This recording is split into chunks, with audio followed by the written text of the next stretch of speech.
नमस्कार दोस्तों, Hindi online banking में आपका स्वागत है।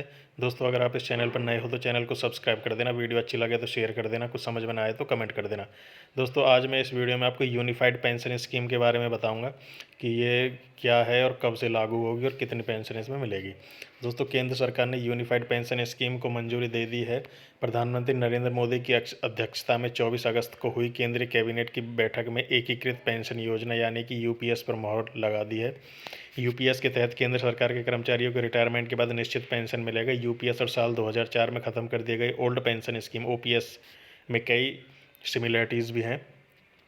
सबसे पहले देख लेते हैं क्या है ये। दोस्तों, यूनिफाइड पेंशन स्कीम केंद्र सरकार के कर्मचारियों के लिए एक नई पेंशन स्कीम है। यूपीएस के तहत केंद्रीय कर्मचारियों के निश्चित पेंशन मिलेगी। अब तक केंद्र कर्मचारियों के लिए न्यू पेंशन स्कीम का प्रावधान था, लेकिन इसमें फिक्स पेंशन नहीं मिलती थी। दोस्तों, ये स्कीम है जो 1 अप्रैल 2025 से अप्लाई होगी। सबसे पहले ये देख लेते हैं क्यों लानी पड़ी है यूपीएस स्कीम। अभी केंद्र सरकार के कर्मचारियों को न्यू पेंशन स्कीम का लाभ मिलता है। हालांकि इस स्कीम में उन्हें निश्चित पेंशन नहीं मिलती है, साथ ही अपनी सैलरी में से इसमें योगदान देना पड़ता है। इसलिए एनपीएस का लंबे समय से विरोध हो रहा था। इसमें बदलाव की मांग उठ रही थी। एक वर्ग जनवरी 2004 में ख़त्म ओल्ड पेंशन स्कीम को दोबारा वापस लाने की मांग कर रहा था, जिसमें निश्चित पेंशन मिला करती थी। केंद्रीय मंत्री अश्विनी वैष्णव ने प्रेस ब्रीफिंग में बताया कि एनपीएस यानी न्यू पेंशन स्कीम में लंबे समय से रिफॉर्म की मांग उठ रही थी। इसलिए प्रधानमंत्री नरेंद्र मोदी जी ने अप्रैल 2023 में तत्कालीन वित्त सचिव टीवी सोमनाथन की अध्यक्षता में कमेटी का गठन किया था। इस कमेटी ने राज्यों के वित्त सचिव, एम्प्लॉय यूनियन और केंद्रीय कर्मचारी संगठनों के साथ विस्तृत चर्चा और मशविरा के बाद यूनिफाइड पेंशन स्कीम लाने की सिफारिश की, जिसे केंद्र सरकार ने मंजूर कर दिया। दोस्तों, इसमें ऐसा क्या है, निश्चित पेंशन। सबसे पहले इसमें फिक्स पेंशन मिलेगी। इसके तहत केंद्र सरकार के कर्मचारी को तय पेंशन मिलेगी। केंद्रीय कर्मचारियों को उसके रिटायरमेंट से पहले के 12 महीनों की बेसिक सैलरी का 50% के तौर पर पेंशन मिलेगा। उदाहरण के तौर पर किसी की आखिरी सैलरी 60,000 थी और उसे 30,000 पेंशन मिलेगी। हालांकि इसके लिए 25 साल की न्यूनतम सेवा जरूरी है, जिसने 25 साल की कम से कम सेवा दी हो गवर्नमेंट सरकार में।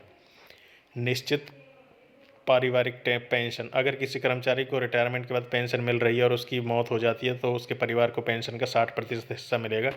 आसान भाषा में कहें तो यदि किसी कर्मचारी की 10,000 रुपये पेंशन मिल रही है, उसका निधन हो जाता है तो परिवार को 6,000 रुपये पेंशन मिलेगी। इसके अलावा डियरनेस रिलीफ, जिसे डीए कहा जाता था, का लाभ भी मिलेगा। तीसरा है लमसम अमाउंट। यूपीएस के तहत रिटायरमेंट के बाद ग्रेच्युटी के अलावा कर्मचारियों की लमसम अमाउंट मिलेगा। हर कर्मचारी को उसकी 6 महीने की नौकरी पूरी करने पर इन महीनों की सैलरी और डीए का 10% लमसम के तौर पर मिलेगा। अगर 25 साल से कम नौकरी की है तो पेंशन कितनी मिलेगी, इसको भी देख लेते हैं। अगर किसी कर्मचारी की सेवा 25 साल से कम और 10 साल से ज़्यादा है तो उसे मिनिमम 10,000 रुपये पेंशन मिलेगी। जैसे किसी कर्मचारी ने 11 साल की नौकरी के बाद रिटायरमेंट ले लिया और उस वक्त उसकी बेसिक सैलरी 20,000 थी, तो इस केस में उसे 10,000 रुपये पेंशन मिलेगी। साथ ही इसमें महंगाई भत्ता भी जुड़ेगा। तीसरा क्वेश्चन है जी, क्या राज्य सरकार के कर्मचारी भी इसके दायरे में आएंगे? राज्य सरकार के कर्मचारी नहीं आएंगे इसमें। फिलहाल केंद्र सरकार यानी कि सेंट्रल गवर्नमेंट के कर्मचारियों पर लागू होगी, जिसकी संख्या करीब 23 लाख के आसपास है। केंद्रीय कर्मचारी को यूपीएस और एनपीएस में से कोई एक स्कीम चुननी होगी। राज्य सरकार भविष्य में इस योजना को लागू कर सकती है।